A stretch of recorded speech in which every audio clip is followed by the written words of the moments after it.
주님의 이름으로 사랑하고 축복합니다. 오늘부터 전도서 말씀으로 이 새벽 함께 강해를 통해서 상고하고 기도하는 시간을 갖도록 하겠습니다. 전도서를 통해서 먼저 살펴보기를 원하는 것은 참된 가치를 소망하는 삶을 살길 원합니다. 우리가 시대를 살면서 때로는 가치 없는 것에, 무가치하고 허망한 것에 전도자의 말처럼 그것에 많은 애를 쓰고 신경을 쓰고 그것이 다인 것처럼 살아갈 때가 있는데, 우리가 참된 가치를 우리 주 안에서 발견하기를 소망하고 또 말씀을 상고하며 기도를 조금 더 할 수 있는 시간이 됐으면 좋겠습니다. 이 전도자의 시작이 사실은 그렇습니다. 자신의 이름을 말하지 않아요. 이름을 통해서 영예를 얻을 필요가 없다고 말합니다. 그저 다윗의 아들로 분리를 하고 그리고 전도자라 자신을 소개합니다. 참된 가치가 어디에 있는지를 발견한 우리는 잘 아는 솔로몬이 될 것 같습니다. 우리는 그런데 삶에서는 그렇지 않죠. 우리의 이름이 잘못 나오거나 우리의 이름이 밝혀지지 않으면 우리는 멈춰야 돼요. 행사를 진행할 수 없어요. 지난 어떤 이 행사를 갔는데 거기서도 이 PPT 화면에 그분의 목사님인데 이제 이름이 잘못 나오니까 행사를 거의 중지시켜서 자기 이름을 방송실을 부르면서 수정해 달라고 이런 일이 일어나더라고요. 그것에 굉장히 소중한 가치를 두는 것 같습니다.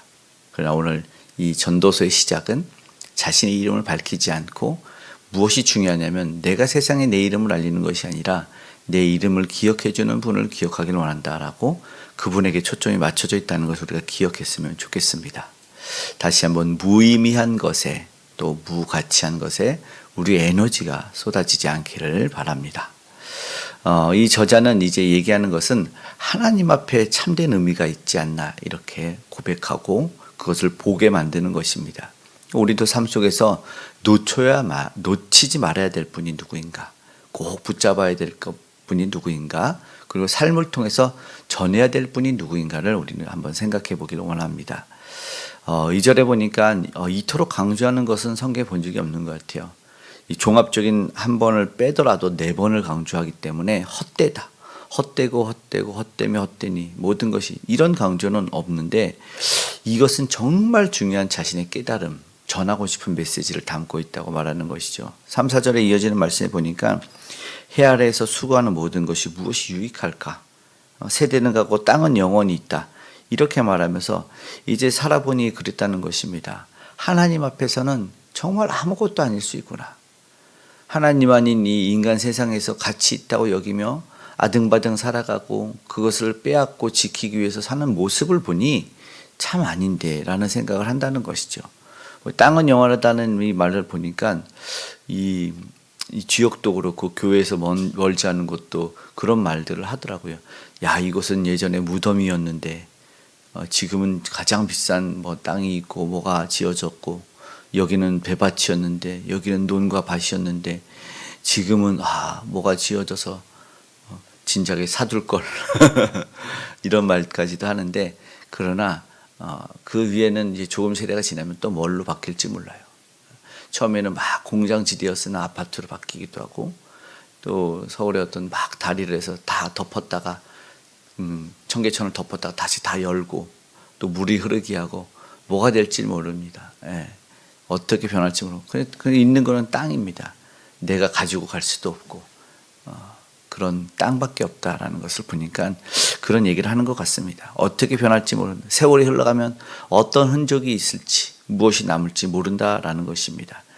지금도 이곳도 어떻게 변할지 모르니까 사실은 모든 것의 주인이신, 그 터전을 허락해 주신 그분을 기억하고 또 이 변하는 것이 아니라 이 영혼을 사모하는 마음이 우리에게 있고, 영혼을 사모하기 때문에 이 땅에서는 자유함이 있기를 소망합니다.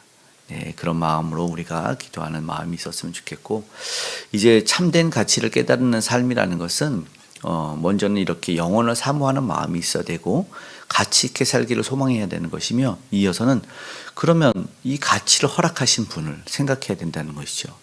그분이 이 땅에서 우리를 불러주셨기 때문에 우리 부르신 분의 삶을 그 뜻대로 살아가는 거여야 된다는 것이죠. 5절에 보니까 이제 자연을 보면서 해가 뜨고 막 져요. 그러면 끝나고 도망간 것 같은데 다음날 어느 날 아침에 또 떠 있어요. 이것을 보니까 이게 참 무슨 일인가라는 것이죠. 우리가 또 새벽 기도회를 하고 있는데 해가 또 일찍 떠 있어서 이건 새벽 기도회가 아니라 조금 있으면 이제 아침 기도회가 될 것처럼 밝아졌습니다. 미명 아래 어두울 때 왔지만 추울 때는 그랬는데 해가 좀 일찍 뜨니까 이제 밝은 세상이 되니까 조금 기분이 다른 느낌이 드네요. 세상의 자연의 이치도 그런 것 같아요. 그리고 나서 바람도, 그리고 6절에 보니까 바람도, 그리고 7절에 강물도 그래요. 강물이 막 불러 흘러 넘쳐서 큰일 났다, 범람하겠다 했는데 아무리 불러도 바다가 넘치질 않아요. 바람이 불어도 다 그 안에 있는 거예요. 이거 깨달은 게요. 이거 다람쥐가 쳇바퀴 돌듯이 이제 보니까 이 안에 있는 게 다 그런 건데, 그것이 무슨 큰일이란 것처럼 요동치기도 하고 그런 모습을 보니까 다시 그 안에서 충만일 테고 그 안에서 요동할 텐데 너무나 멀었다. 너무나 다른 생각하고 있다. 그리고 끝나는 것 같지만 끝나지 않는다. 다 제자리로 돌아오는 거다. 흔적과 성취가 그대로다. 그래서 우리가 보니까 세월을 볼 때도 야, 새롭게 1년이야. 야, 막 기대고 설레고 12월이 가면서 한 해를 돌아보면서 막 그래요. 그러면 이제 그 해가 끝나면 먹었던 게 다 끝나는 것 같은데 어느덧 좀 있으면 또 12월이고 또 1월이고 또 12월이고 또 1월이고 계속 반복돼요. 그런 것을 보면서 참 세월도 좀 그렇구나. 마치 지나서 끝난 것 같은데 또 다시 오는 것들, 제자리로 맴도는 것들을 보면서 이 세상에서는 노력과 수고도 한계가 있구나. 자연 이치를 보면서 깨달았다는 것입니다. 아무리 요동치고 아무리 넘쳐 흘러도 말이죠. 그래서 8절에 보니까 이렇게 말하면 만물이 피곤하다라는 말을 합니다. 왜냐하면요, 그 마음과 귀와 눈은 채울 수가 없다는 말을 하고 있습니다. 우리의 욕구, 욕망이겠죠. 어떤 종파에서는 무소유를 자랑하는데 한번 호되게 혼이 났습니다. 풀소유를 하고 있다는 것을 걸렸어요. 그리고 거기는 이제 이 속세를 떠나잖아요. 세상을 떠나는 것을 속세를 떠난다는 표현을 하는데, 그러면 이제 있던 것을 다 버리고 자녀도 버리고 가정도 버리고 하는데 위장 이혼을 하고 두 자녀를 뒀다는 게 걸려가지고 이제 더 이상 그 종파에서 있을 수가 없어서 환속 신청을 했대요. 그러니까는 목사직을 제가 이제 하면 저 목사 그만두겠습니다 하면 이게 되는 게 아니잖아요. 내가 주고 내가 끊을 수 없잖아요. 왜냐면 우리 하나님이 불렀기 때문에. 그런데 이제 거기는 환속 신청을 하면 세상으로 돌아갈 수 있답니다. 그래서 내가 부름의 뜻을 이제 거절하겠다 이렇게 하더라고요. 그래서 참 많은 생각을 하게 되고 작년에 좀 이런 논란이 됐기도 했는데 그런 것 같아요. 그 욕심을 우리가 한번 들여다봐야 돼요. 우리 마음속에서 내가 무엇을 갈망하며 있는지, 때로는 쉬 사라지는 것들 때문에 너무 집착하고 있는지 아는 건가, 또 너무 애를 쓰고 있는 것은 정말 그것은 무엇인고 그걸 그런 말한가. 주 안에서 끊을 수 있는 것은 끊고 또 붙들 수 있는 것을 붙들 수 있기를 소망합니다. 9절에 말하는 것은 이렇게 말해요. 해 아래 새 것이 없나니 이런 말씀을 하잖아요. 맞아요. 이번이 마지막. 우리가 자주 속는 게 뭐냐면 홈쇼핑이에요. 이번이 마지막입니다. 요 타임 지나가면 없습니다. 정말 그래서 저도 예전에 속은 적이 좀 있어요. 근데 그게 더 싸게 시중에서 엄청 많이 있더라고요. 얼마나 억울하고 속았다는 생각이 들었는지 이제는 좀 안 속으려고 하는데, 이번 기회를 놓치면 안 된다 이러는데 조금 지나면 다 똑같고 더 너무 많아요. 그래서 그때 허망함을 느끼고 말씀 보니까 생각이 나요. 새로운 것, 유일한 것을 찾죠. 독특함을 찾는 시대이지만 그러나 그것이 얼마나 소중한가 우리 한번 돌아봤으면 좋겠고, 그것을 가졌을 때가 얼마나 좋은가, 얼마나 오래 지속될까를 보면서 11절 12절 보니까 이것이 새 것이라 하지만 이전에도 있었답니다. 그 붙들었던 것 말이죠. 이 전도자가 깨달은 것이 그래요. 그리고 중요한 것은 11절에 이 세대들이 기억되지도 않는답니다. 아까 말한 땅은 그대로 있었잖아요. 근데 우리가 사는 세상, 그 사람은 기억되지 않아요. 얼굴도 모르죠. 우리가 훌륭한 위인이라고 하지만 얼굴을 몰라요. 그러니까 이름만 조금 기억할 것 같아요. 우리는 위인도 아니고 큰 어떤 업적을 남기지도 않았는데 시간이 흐르면 아무도 기억해 주지 않겠죠. 맞아요. 내 힘과 수고도 사실은 하나님이 없으면 다 그런 것이다. 노력과 수고조차도 헛될 수밖에 없다라는 것이죠. 그러면 주 안에서 기억돼야죠. 우리에게 영혼을 주실 수 있고 우리를 기억해 주실 수 있는 분을, 그리고 지어지지 않는 책에 기억해 주시는 분을 우리는 기억해야 된다는 것이죠.